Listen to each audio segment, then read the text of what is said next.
A fair Sunday it is. Hello and a pleasant welcome to another exclusive edition of Face the Nation on Channel 35 Freetown Television Network and on frequency modulation 90.4 on Freetown Radio. Eustace Victor Jones is my name. Facing the nation on today's edition is the Minister of Social Welfare, Gender and Children's Affairs, Honorable Baindu Dassama. A pleasant welcome to Face the Nation. Follow the program on Facebook at FTN News or on your YouTube and Lime applications. Institute a command search for Freetown Television Network. Now, let's start the discussion. Welcome once more, Honorable. Thank you. Who is Baindu Dassama? Baindu Dassama is the Minister of Social Welfare, Gender and Children's Affairs, a humble servant of the nation. Now, what has the ministry you're heading been able to achieve since you assumed office as Minister of Gender and Children Affairs? I will talk and talk and talk if I really want to name all the achievements. To start with, we just had a very successful Hajj, a dignified one.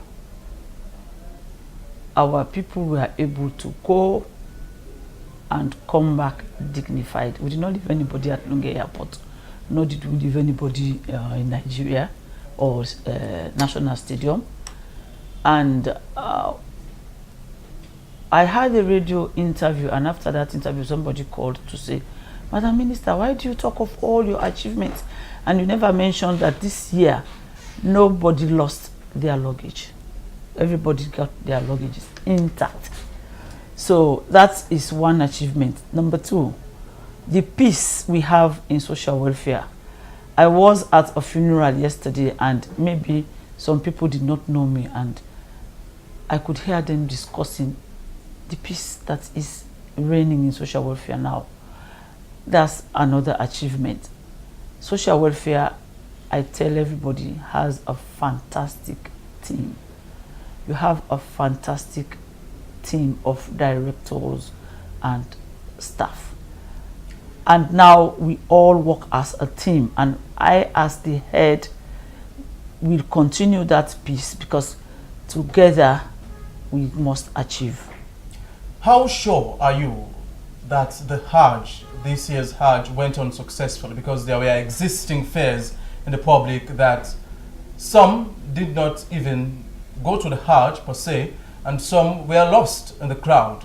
Luggages were disappeared. Well, I'm honestly, this is the first I'm hearing of luggages disappearing. Nobody's luggage disappeared, I can assure you of that. Nobody lost their luggage.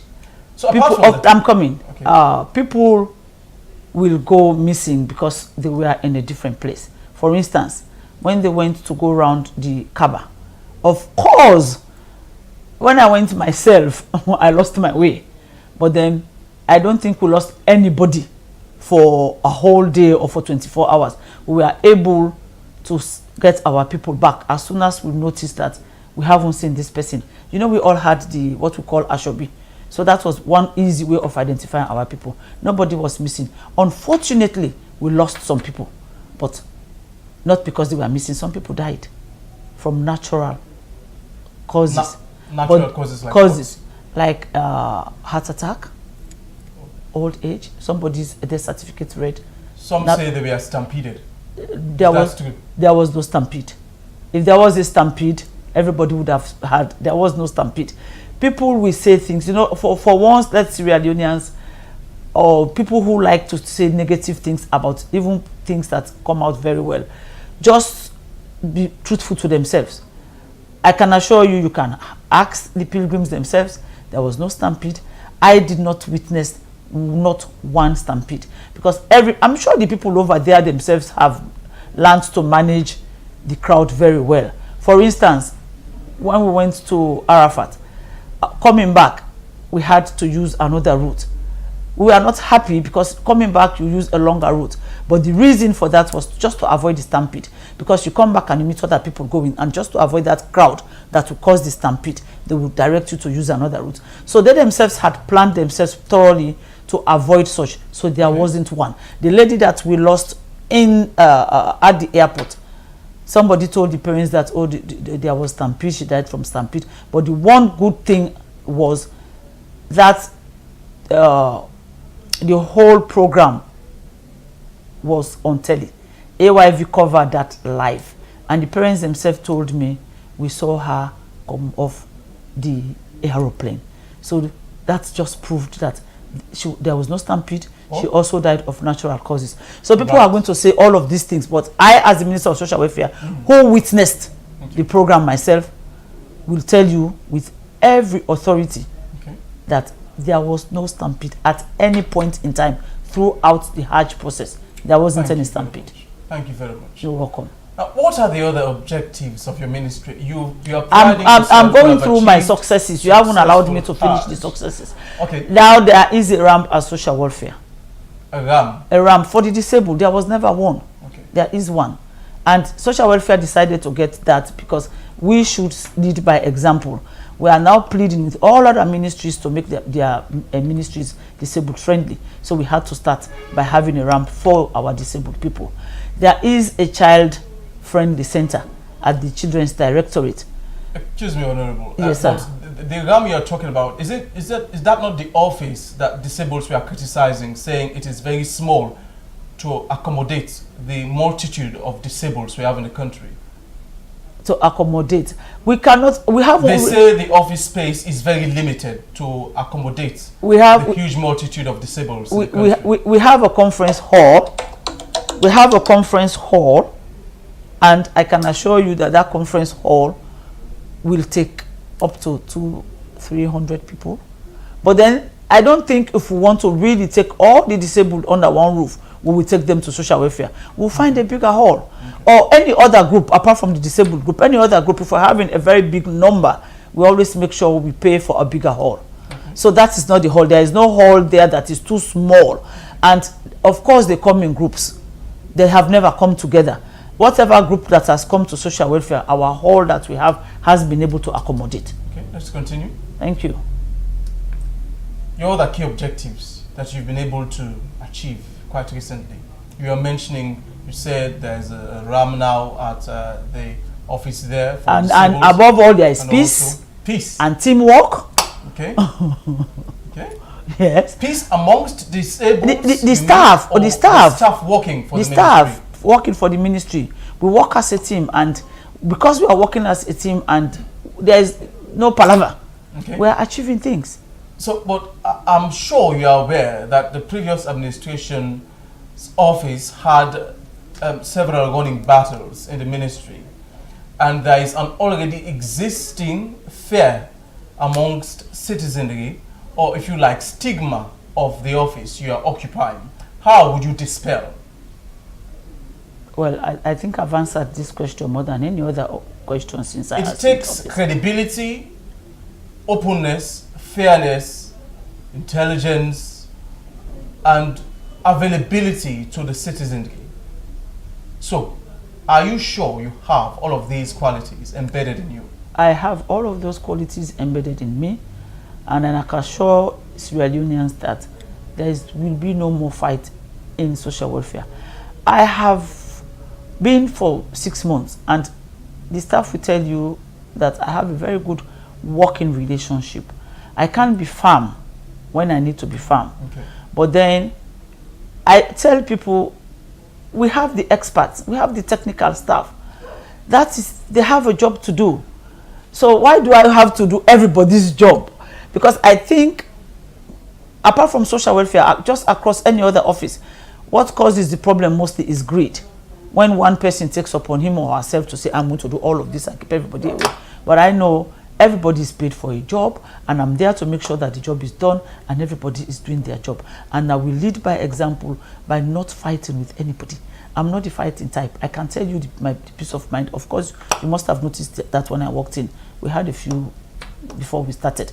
Not fight, but then you ended up to say, oh, I like this woman. So I know how to put my case across peacefully without fighting, because we are working for our people. We are not there for ourselves, just for ourselves. We are there to better our nation, and especially the group of people that we represent. We should not be fighting. They should see us working together, because the work is big. It's a very huge, challenging task. We have free and quality education as a key priority for this government. Now, as a minister heading a whole ministry, what are your key objectives? Well, to ensure that all the kids go to school. We'll make sure that all our kids go to school, including the disabled. We will ensure that with time, not now, it's going to be a gradual process. When are we expecting? Oh, very soon. Very soon? Very, very soon. Because, of course, you know the government's commitment to the free quality education. You know that there are going to be new buildings. And with those new buildings, the government is going to ensure that they are accessible to the disabled. We already have few schools for certain disabled groups, like the school for the blind, the deaf and the dumb. Those ones are going to be renovated, and we are going to make sure as a government that all the kids, every kid in Sierra Leone go to school. If we know we are going to have some difficulties, because some parents, I was passing along Lumley one day, and this man seeing me said, I go see the social welfare minister. We go say me pikin for go school, because me na me pikin dey sell before I eat. The kids have to go to school. The nation, an educated nation, is far, far, far, far better than any silver and gold. We have the gold, we have the silver, like our president always says, but then we need to educate our nation. That is the best human resource. Okay. And when you have an educated nation, then sometimes just look at the things we get ourselves into just because of lack of education. We are not saying everybody has to have a PhD, but at least let us all have the basic that take us along our daily lives. And we are going to make sure that the kids, all of the kids, go to school. And you go, so the other day somebody said, oh, Madam Minister, we are still seeing the children on the street. I really had to jump into my car and go around the next day. I did not see that. But of course, people are going to continue talking. And we are going to continue making sure that it is done. Every child in this country will go to school. Now, talking about children hawking in the street, have you ever walked past the streets of Freetown in the afternoon hours to have seen multitude of children flocking the streets together, selling or hawking pure water and other food commodities? Of course, yes, and that breaks. And what has the ministry done? That breaks my heart. It really breaks my heart to see our children on the streets selling. But of course, with the free and quality education now that all the children have to go to school, I don't think any parents will take upon themselves to keep their children out of school and give them market to sell on the street. And we are dealing with this, let me put it, men picking, because that is one way of child trafficking. You know, we go up country, and for instance, my sister gives me her daughter or her son to say, oh, make sure he or she goes to school, and I bring her to Freetown, and he or she to Freetown or Kenema or Bo, and they don't go to school, they end up selling for me. We are really seriously looking out for any child we see selling on the streets during school time, because it shouldn't happen. They should be in school. So with that one, the ministry is actually ready and working on that. So now, let's go to gender parity. Women have recently, previous government said that girls pregnant should not go to school. Now, this is the free and quality education policy of the new direction. Is there any law or constitutional mandate that gives power of volumes speaking life to women or girls who have been impregnated to go to school? I don't understand. Go to school whilst they are pregnant, or go to school after they've had their baby? Should girls who are pregnant go to school? I will not sit here and say a yes or no to that. I've had different groups come to me with such suggestions that the girls should go to school when they are pregnant, because mostly the boys that impregnate these girls are going to school, while the girls suffer. So what's your take? My take on that is we'll have to do further consultations and agree on something. I cannot sit here and say they should go to school. The one encouragement I give to them is that they can still go to school after they've had their babies. We had a program sometime, I think 2 weeks ago, and a young mother that had a baby and had gone back to school actually gave a brilliant talk. I was so impressed. So she has still been able to go back to school and is doing very well in school even after having a baby. I'm not saying they should go and have babies. I say abstain. Take your school seriously. Take advantage of the free quality education. Don't get pregnant in school. But if that happens, then you can always go back to school. But to say they can go to school pregnant is one that we have to agree on at a certain level. Honorable Baindu, are you aware that most of these girls were raped? Of course. In their situations? Of course and I know. their rights are being violated? Of course I know that. I know that. So whose side are you on? What do you mean by whose side? Now, you mean the perpetrator or the girls that they are molesting? Someone might want to say the boys should go to jail and they too should be stopped from going to school. Why should the girls suffer alone? What's your take? I'm not saying, I say a very big no to rape. And this government says a very big no to rape. In fact, the rape case is one big case that I follow almost every week, and I say it has to stop. It's very rampant. It is rampant, and it is rampant. I have never said this, and I'm going to say it.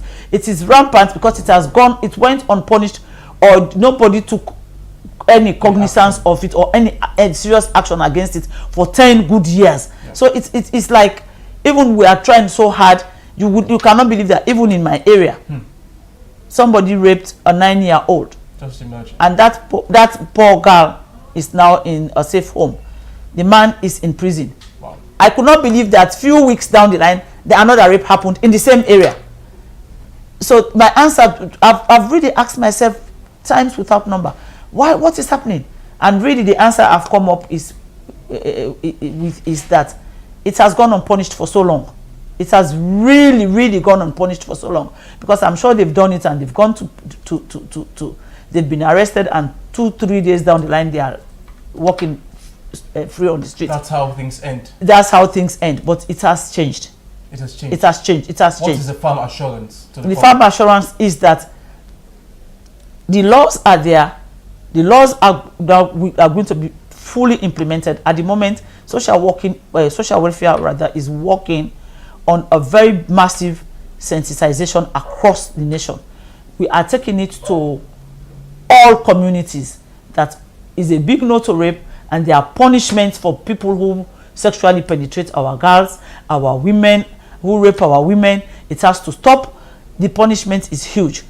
We are saying no bail. Once you are found guilty, there is no bail. In fact, you can ask the magistrate or the DPP or the police. As long as I know about a particular rape case, I actually follow that case until the file goes to court. And once you are found guilty, you are sent down. So it has to stop. So I'm not on the side of the boys. The boys, but most times it's not the boys that are raping the girls. Let's be honest. It's most uncles and these family relations, or men who are old enough to be married. There should be strong penalties to the effect. Of course. And there are strong penalties to the effect. And it starts with us taking every case very seriously. I was in court last week, and I told one of the magistrates that this girl was raped, and now the perpetrator is walking free because they are saying lack of evidence or something. What did he say? But no, I was telling them we have to follow this case. We should arrest this person again, because a 7-year-old cannot manufacture lies in her head. Our children don't lie. They don't make up lies. We teach them to lie. So if a poor girl comes and points at a particular man amongst all men to say this man raped me, we have to take it very seriously. But I tell you, I'm sure after some time the message will sink, because we are going to continue setting examples. We are going to continue sending people down who rape our girls. We are going to continue sending people down who sexually penetrate our girls. It has to stop. Our women are not tools. If you want a woman, there is a way around it. It's not by force. Certainly. Thank you very much, Honorable. You're watching Face the Nation on Freetown Television Network. I am Eustace Victor Jones. Now, she is the Honorable Minister of the Office of Social Welfare, Gender and Children's Affairs, Honorable Baindu Dassama. She's speaking live to many societal ills surrounding men and women in the country, disabled and older persons who fall under the broad category of social injustices. Let's go for a short break. We'll be right back.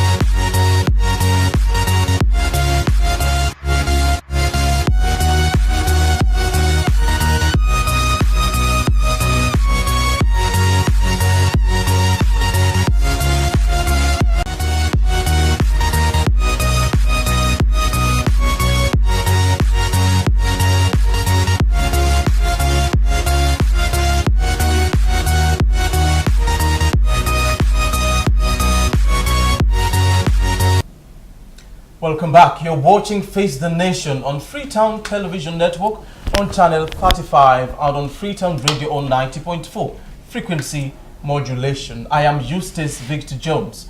In the studio this evening, I am having the Honorable Minister of Social Welfare, Gender and Children's Affairs, Honorable Baindu Dassama.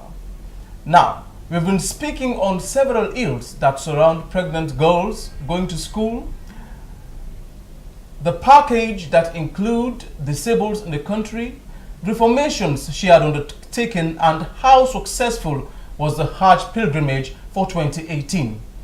We continue with the discussion. Now, Honorable Minister, I'm sure you're aware that as a ministry you would have your own objectives. Now, principally, what are some of these objectives and how do you think you will be able to accomplish them before the end of your tenure as minister?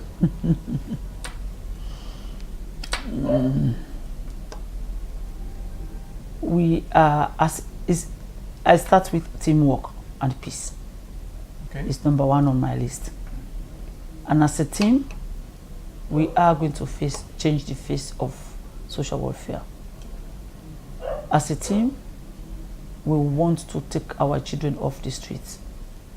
And of course, with the free quality education, our children are now going to school. We have the disabled that are on the street. Our president is committed to every group of people in this country. So as the minister, I am going to work with my team to make sure, maybe not in a very short term, because I don't like to do anything that is not sustainable. Get all our disabled people off the streets, but then get them into... Where would you take them to? Of course, we take them. Some of them are so talented. It will surprise you to see some of the things these people can do, but they are on the streets because they have nowhere to live. So we will make sure they are off the streets, into institutions, maybe into jobs, depending on how far they are ready to go. And for those who have talent, we are going to help them discover their talent. But like I said, it is going to be a very slow process because we want to make sure that once it is done, and we are able to sustain whatever we do. So I have told them, they come to the office, and they know that we are working on something. They know that the plans are on the way, and they are very, very happy about that. To start with, there are so many of them that are trainable. I've said it, we will train them. For those who are very badly disabled, this government is working to make life a little bit comfortable for them. We don't want our people, we don't want anybody on the street. But as it is now, we cannot take them and bring them to this building and tomorrow they are out. We make sure we find them a place that they call home, or that they can stay for a while and then move into their own place, maybe because they've learned something, because they are now in employment and they are earning their own money, or maybe because they own their own business and they are earning their own money. But definitely, social welfare is committed into changing the lives of our disabled people. Quickly, you've been saying we will. That's the future perfect tense. Now, do you have any form of duration to all of these assertions? I will not tell you any duration. We have a 1-year plan. 1 year. I'm coming. We have things that we have a 1-year plan for. We have things that we have 5 years plan for. So some of these things are not, we need funding for all of that. And of course, we all know how the government is working very hard to get funding. Social welfare mostly is donor funded. But one of the challenges I am facing is that the donors had stopped for a time, because I've met them. Some of them have come to my office. To some I've gone to meet, and now they are really ready to help. They had stopped because some of them have told me we were giving our monies and nothing happened. But I have assured them that we will spend any money that comes in wisely, because our people so badly need the help that really this help should come as soon as possible.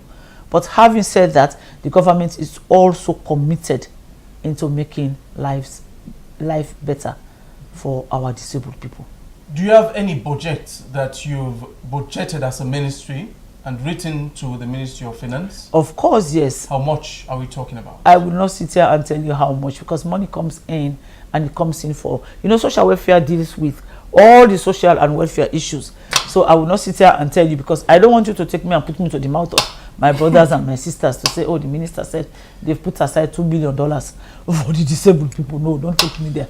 But of course, we've made our budget and we've sent that to the Ministry of Finance. So how sure are you that these donors in whom you rely will not, in the end, let you down? Some of them, they've been helping for too long. And I will also be very skeptical if I'm giving you my money and I don't see anything for my money. So if they've been doing it, I don't see why they will not continue doing it. Because sometimes they are the ones coming to ask, oh, what do you need? How do you think we can help? Or we stopped doing this because of ABC. So I'm very, very sure that once we show this government, we've started showing them already that we mean business. And I'm very, very sure that they'll come on board and continue to help. Certainly, as an individual, you have studied the country, and mainly people say, especially foreigners, that our country is strangled by attitudinal problems. Now, personally, as an individual, if you were to advise the government on what to do to solve most of these social vices, what would you say to the government as an expert? Can I talk to people about the attitude before I come to the government? You could if you want to. Because we are talking about attitudinal problems. We should all know that Mr. President is ready to change the nation with the help of all of us. And I always say it, and I've had so many people say, for Sierra Leone to succeed, we need to change our attitudes. Some of us, there is a culture of whatever thing we believe in that we do not want to change. Be it in our homes, be it in the workplace. For instance, the cleaning exercise. The cleaning exercise has gone on so well that for the first time, there has been no flooding. Just because we've agreed to clean. So that's one attitude that we should keep. We should change for the better. We have to, we really have to help ourselves by changing our attitude. To the government, I am part of the government. I think Sierra Leoneans like very firm examples. Is it that your advice to the government? Very firm. No, I know the government is firm. I'm just sort of agreeing with what they are already doing.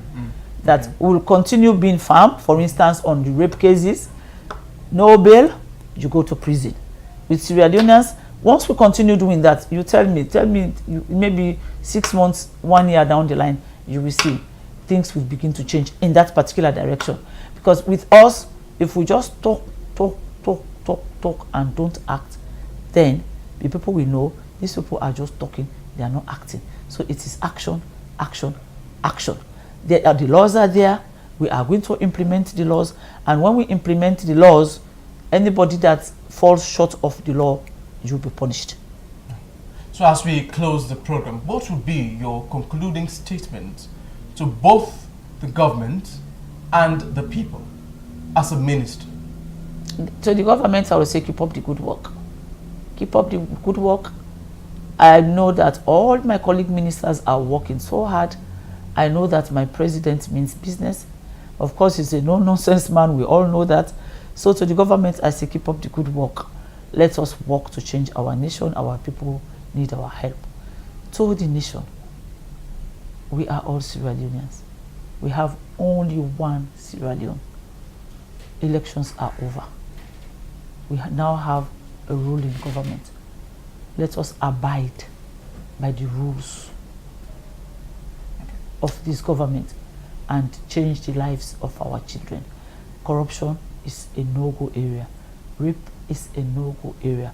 Our president says we have to achieve power, salon for better.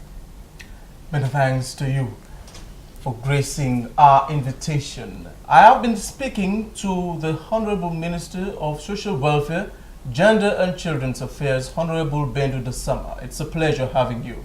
Well, that's all for this edition of Face the Nation. And as always, we would like to receive your comments, feedback, or suggestions on any of our aired programs. Do send them to our Facebook page at FTA News or via email to freetowntvnetwork@gmail.com. You could also send them as text messages to +232 78271052.